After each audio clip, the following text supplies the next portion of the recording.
Hey everybody, welcome back to another episode of Mind Matters, navigating head injuries and concussions. We're joined again today by one of our most senior seasoned attorneys, Thomas Ozbolt. He's part of our concussion and brain injury group. And today we're going to pick up that conversation we had in part two, where we talked about traumatic brain injuries and started getting into some of the things like delayed neurological complications, vascular disorders, that sort of thing. So we'll pick up where we left off, Thomas. Let's kind of take it where we were and talk about some real life cases. Can you provide for our listeners some examples of maybe how these conditions that we talked about in the last episode might have been diagnosed and treated? Yeah, let's talk about some examples of how they may turn up in practice in real life examples. So, you got a person who's involved in a minor car crash. They walk away feeling fine. Hey, yeah, I'm good. Please show up. No injury reported on the scene. They walk away feeling fine, but then they start experiencing severe headaches and vision problems a few days later. And let's take this to be like a 24-year-old male with no prior history of anything in his life. So severe headaches, vision problems a few days later. They go to the hospital. CTA scan reveals arterial dissection. So the doctors in that instance might immediately start treatment to prevent a stroke. And in that case, the person would recover after a period of rehabilitation, hopefully. In another case, you got a young athlete. Let's say, they hit their head during a game. They go up for a rebound. Somebody cheap shots them on undercuts, boxing them out, takes their legs out, and they come down hard on their head. So, it might pop up, have no immediate or obvious signs of injury, but later, again, severe headaches, dizziness. When they go home that night, maybe some vomiting. A scan shows a traumatic aneurysm. So in that instance, the medical team presumably would perform surgery to repair that aneurysm, which prevent potentially fatal rupture in their brain. That's pretty terrifying. And so, when I hear you talking about things like that, I'm thinking about, a car crash or, impact sports, violent sports. Those are kind of, okay, that makes sense where you get a TBI. I've seen though, and correct me if I'm wrong, but things like yoga. I mean, I'm not ashamed. I've done yoga before. It's great for the core, great for balance, great for flexibility. I know maybe some of our audience may participate in that, but even something like yoga, as gentle as yoga would be, can lead to an arterial dissection. Can you explain how that works? Yeah, this is absolutely wild. It's I saw this and it made me think about I think it's a Warrior 3 where you're bending your neck back and reaching over your head. Yeah, I mean, I've done yoga, feel great after you do it. Yeah. But yoga, some individuals, maybe those ones we talked about with Marfan's, or maybe some other underlying conditions that they've lived with, and might predispose them to arterial dissections.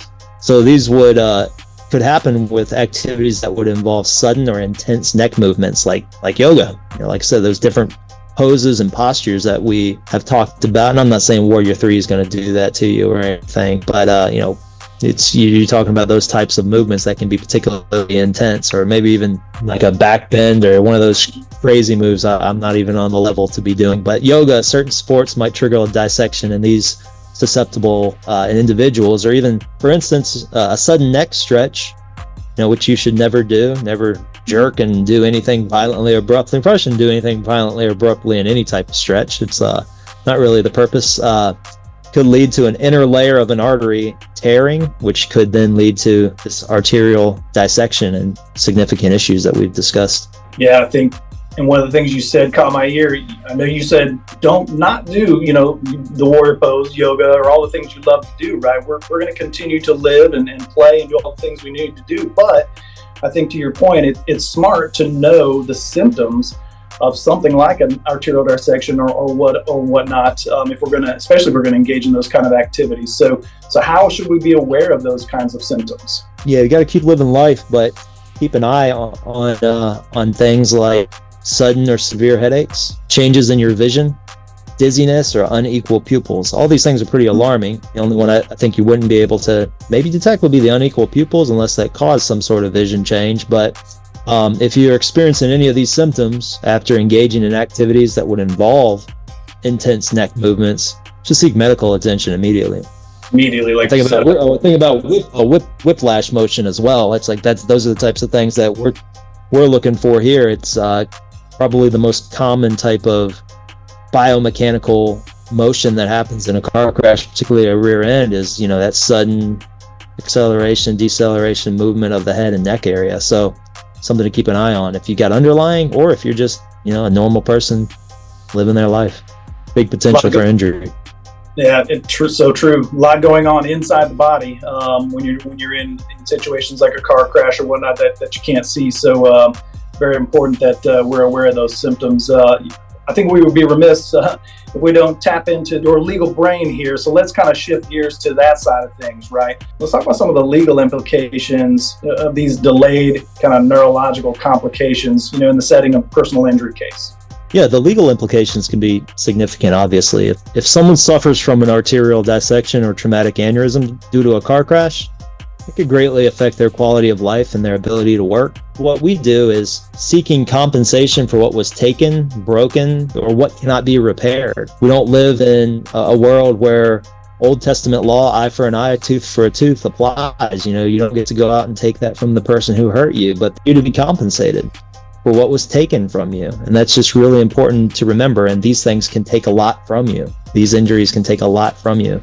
But the important thing to know is these types of injuries, they're uncommon or maybe more rare in a car crash. We don't see a lot of this, thank God. Yeah, car crashes are incredibly dangerous. One of the most dangerous things you can do is drive a car, but we don't see a lot of these, and proving that they resulted directly from a car crash can be challenging. It would require detailed medical evidence, expert testimony that would establish a clear link between the trauma and the subsequent vascular disorder, what we call in the legal world causation. Is this approximate cause?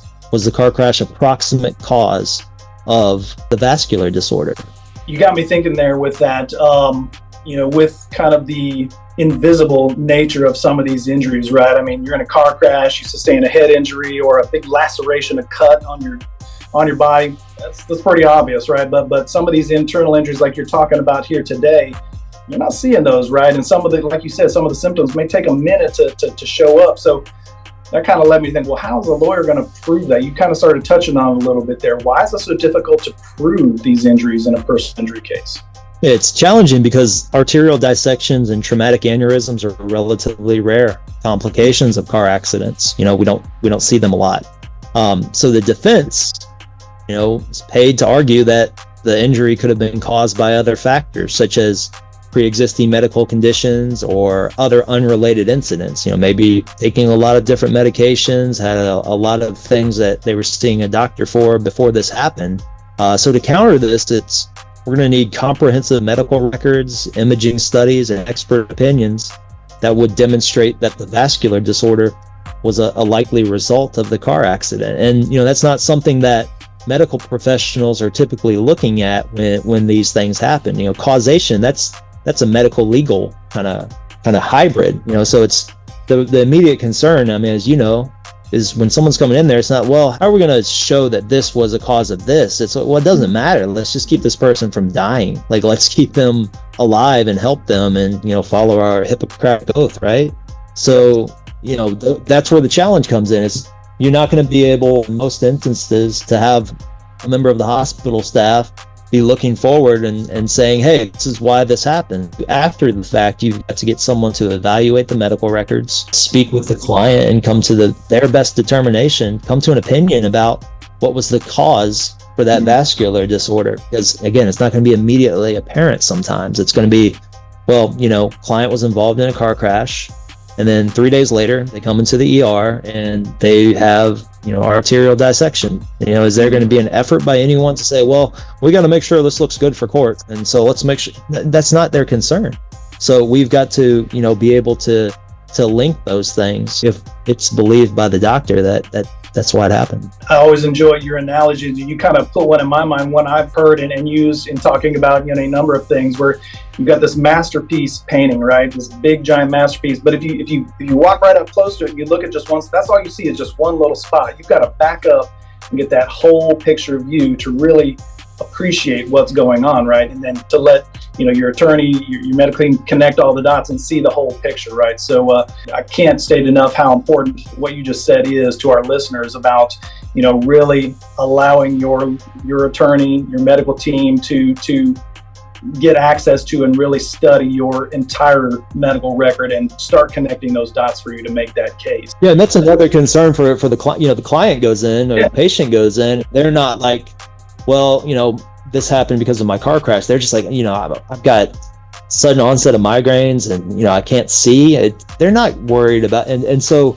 you get a defense attorney going to the jury. Well, you didn't mention when you went in there that this was caused by the car crash, or that's nobody's thinking about these things. You're not thinking about, how is this going to make my case look? It's a question of, how do I live? How do I avoid dying? How do I avoid having a permanent injury to my brain from what's happened? And it's like, you're, like you said, you're focusing in on that little piece, and you can't be expected as a patient to be able to, okay, I need to give you the full context and be thinking about what some defense attorney is going to ask me someday.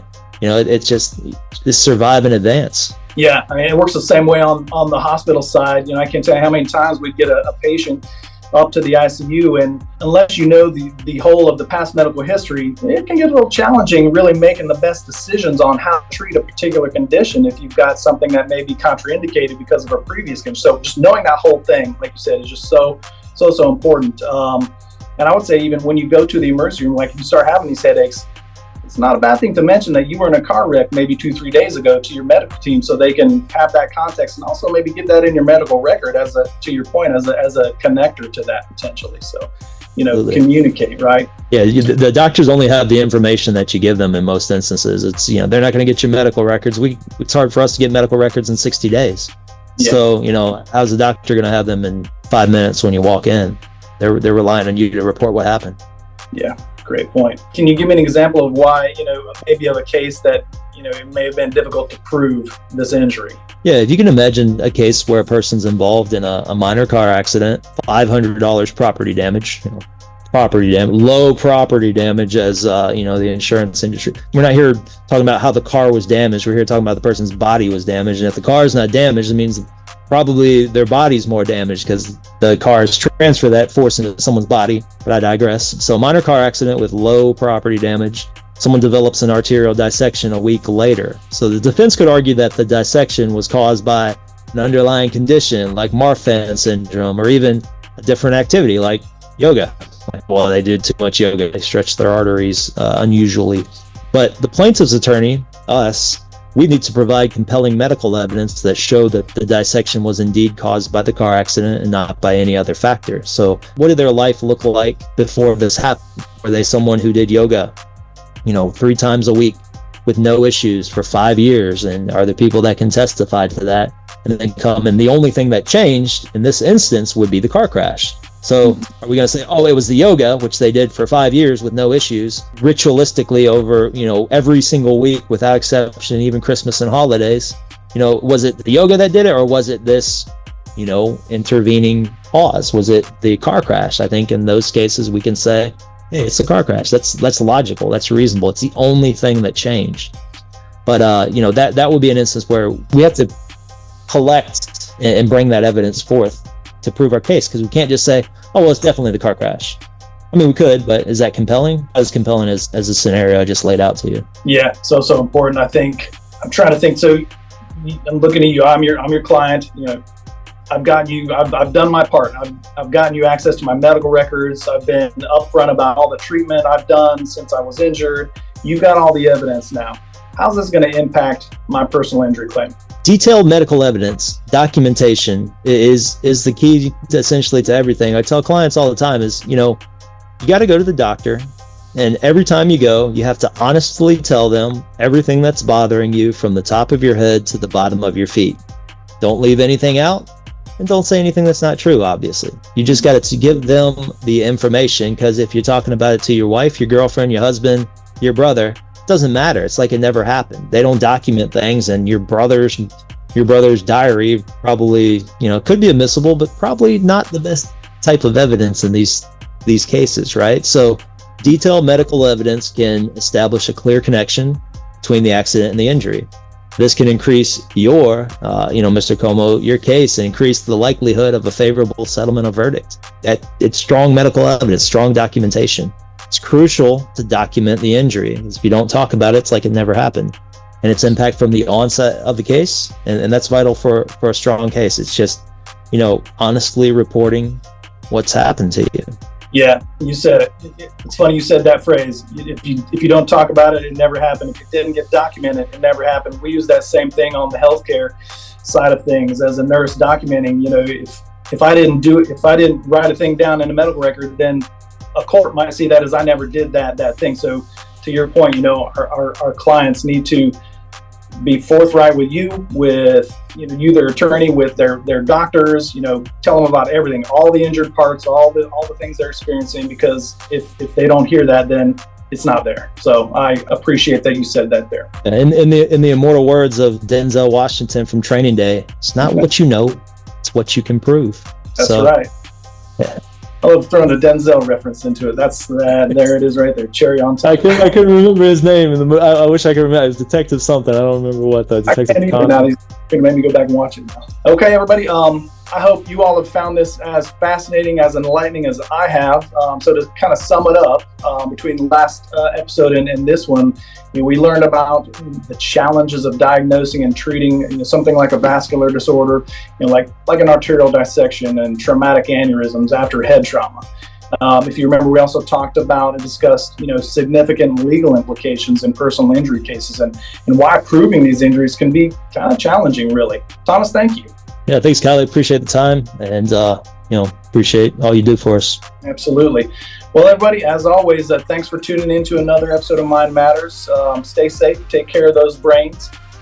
If you wouldn't mind, please hit that like and subscribe button, and then hit that bell for notifications to stay up to date on our latest content. And as always, if you're in pain, call Shane at 980-999-9999. In pain, so I call Shane. 980-999-9999. In pain, call Shane.